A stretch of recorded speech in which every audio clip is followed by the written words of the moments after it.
एक शेरनी गर्भवती थी।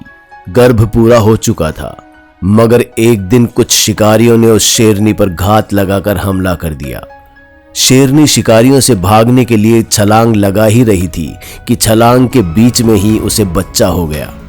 शेरनी छलांग लगाकर एक टीले से दूसरे टीले पर पहुंच तो गई, लेकिन बच्चा नीचे गिर गया।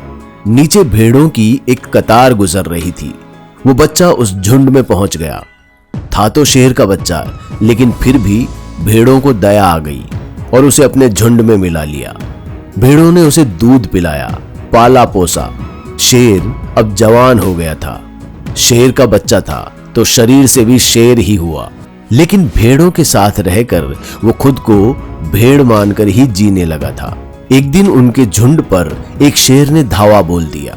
उसको देखकर भेड़ें भागने लगी। शेर की नजर भेड़ों के बीच चलते शेर पर पड़ी। दोनों एक दूसरे को आश्चर्य से देखते रहे।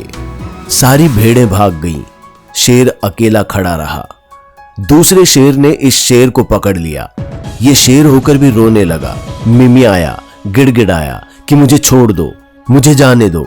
मेरे सब संगी साथी जा रहे हैं, मेरे परिवार से मुझे अलग मत करो। दूसरे शेर ने फटकारा, अरे मूर्ख, ये तेरे संगी साथी नहीं, तेरा दिमाग फिर गया है, तू पागल हो गया है। परंतु वो नहीं माना। वो तो खुद को भेड़ मानकर भेड़ चाल में चलता था। बड़ा शेर उसे घसीटता हुआ नदी के किनारे ले गया और उसे उसका प्रतिबिंब नदी के पानी में दिखाया। जब दोनों ने एक दूसरे का प्रतिबिंब नदी के पानी में देखा तो दोनों की शक्लें एक जैसी थी। बूढ़ा शेर बोला, नदी के पानी में अपना चेहरा देख और पहचान। उसने देखा तो पाया कि जिससे वो जीवन की भीख मांग रहा था वो तो बिल्कुल उसके जैसा ही है।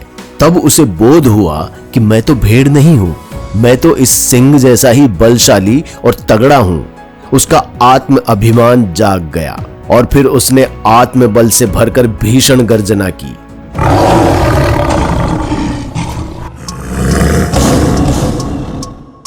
सिंहनाद था वो।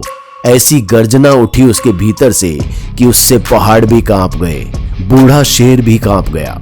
उसने कहा, अरे इतना जोर से दहाड़ता है। युवा शेर बोला, उसने जन्म से कभी नहीं दहाड़ा था। बड़ी कृपा जो तुमने मुझे जगा दिया। और इसी दहाड़ के साथ उसकी जिंदगी पूरी तरह से बदल गई। यही बात हम मनुष्यों के साथ भी है। हमारी जिंदगी पर सबसे ज्यादा प्रभाव उनका पड़ता है जिनके साथ हम उठते बैठते हैं। भाईचारा बिल्कुल रखिए, मगर भेड़ और शेर में फर्क समझिए।